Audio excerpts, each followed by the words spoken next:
Years ago, I met with a struggling business owner, and he said, Chris, I'm doing a lot of work. I'm just not making any money. My revenue keeps going up, but my profit is still basically next to nothing. And the first question I asked him, it's a question I ask a lot of struggling business owners. I said, are you offering a lot of discounts? And he said, no, I really only offer discounts to friends and family. And I said, well, what are you doing to advertise? Are you doing online advertising or TV, radio? What are you doing? And he goes, well, no, I don't really advertise. I mainly work with referral, friends, family, those kind of things. And I looked at him and I said, okay, so all of your clients get the friends and family discount? And he paused and he looked at the ground and he said, I needed to hear that. Well, when we looked at his invoices together, we realized that was the case. Almost all of his clients were receiving the friends and family discount. Enter step 5 of the 10-step turnaround, price for profit. Listen, you need a pricing strategy. You need a strategy in order to price your products and services effectively so you actually make money. I can't tell you, this wasn't the only business owner that I knew that was making a lot of money on the top line, the revenue, but zero on the bottom line because he didn't have a good pricing strategy. So in step 5, we talk about pricing strategies. We talk about discounts. We go through a lot of different aspects of pricing for profit. So today, during this video, I'm going to ask you several questions to determine whether or not you need step 5, price for profit, in your business. Question number 1, going back to my struggling small business owner friend, are you giving away unnecessary discounts? I'm not talking about intentional discounts or planned discounts that are giving away for marketing purposes, like if you sign up by, within a week, you get a certain discount to create some urgency. Some of those can be appropriate in your business. What I'm talking about is unnecessary discounts. Discounts that are giving out just to please somebody. It happens more than you think. And you can easily give away almost all your profit if you're not careful.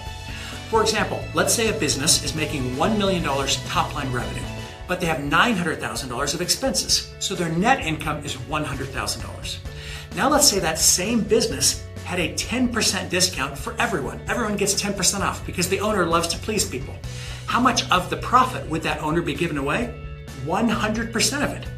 If you have a 10% margin business and you give a 10% discount, you're giving away all your profits. On the flip side, if you have a 10% margin business and you raise your prices by 10% and keep your customers, you'll double your profits. So your price is extremely important for your profitability. Question number 2, are you charging below market prices? This obviously relates to giving away unnecessary discounts, which is a way to charge below market prices. But a lot of businesses go in with their initial price below market. Why do they do that? In speaking with business owners, I've noticed that a lot of business owners love to please people. They want to get compliments. And when you give a below market price, you get a lot of compliments. The problem is you can't run your business on compliments. You can't use compliments to make payroll or pay your rent or buy your products. You need actual cash, actual profits to make your business work. That might sound obvious, but I can't tell you how many business owners lose money year after year because they're going for compliments, not profit. Question number 3, are you paying attention to supply and demand? Supply and demand is basically what determines pricing. Let's take, for example, a diamond that was sold back in 2017. It's called the Pink Star Diamond. It was sold at an auction for a record-breaking $71.2 million. Now, why would a rock, why would a pretty-looking stone be sold for over $70 million?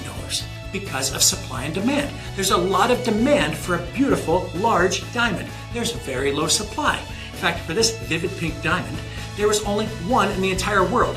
Low supply, high demand, obviously high price. It's basic economics. The higher the demand for your products and services, the higher the price should be. The lower the supply of your products and services, the higher the price should be. And you need to pay attention to those supply and demand factors, or else you're going to be left behind. Question number 4, have you identified a pricing strategy? There are a lot of pricing strategies to choose from. Competitive-based pricing, value pricing, hourly pricing, loss leader pricing, price penetration strategy. The list can go on and on. You need to sit down and speak with a professional, speak with a business coach, and identify what your pricing strategy is, because it's key to your profitability. Question number 5, are your products and services unique? If not, is there something you could do to make your products and services more unique? Listen, when your products and services are not unique, people are going to compare those to your competitors. They're going to think of your products as commodities, and commodities are shopped on price. So the lower the price, the more people want it. That is a dangerous game to the bottom. That is a dangerous race to bankruptcy. Instead, you want to make your products and services unique, different than your competitors, so people can't do an apples to apples comparison between you and your competitors.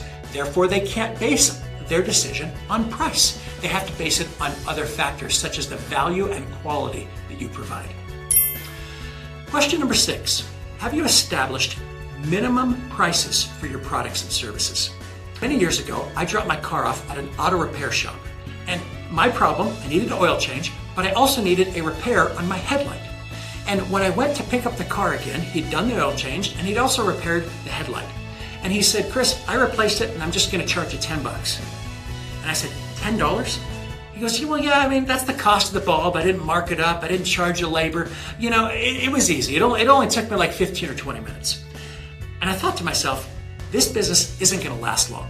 He's going for a compliment, but he doesn't have a viable business model. You cannot charge $10 in a service-based industry and expect to pay rent and keep the lights on and make payroll. There's no way. You have to have a higher minimum fee for your services.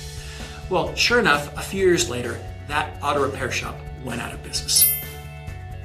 Question number 7, do you have a payment strategy? How your customers pay you can affect profitability. I've known many business owners that if they could take the accounts receivable they have, if they could take the total amount that their customers owe them and turn it into cash, all of their problems would be fixed. They'd have a mountain of cash, their debt would be paid back. But instead they have this growing accounts receivable, this amount that their customers owe them that they have a very hard time collecting on. Let's come up with better payment strategies than that. Accepting credit cards, doing auto pays, prepayments. All of these things can help reduce your accounts receivable and boost the amount of cash you have in your business. One of my favorite quotes on business is this: I can't give you a surefire formula for success, but I can give you a formula for failure. Try to please everyone all the time. And in no area of business is that more true than in pricing. If you try to please every customer with your rock bottom low prices, you will not be a profitable business. Listen, if anything that I've said today has resonated with you, you need step 5 of the 10-step turnaround, price for profit.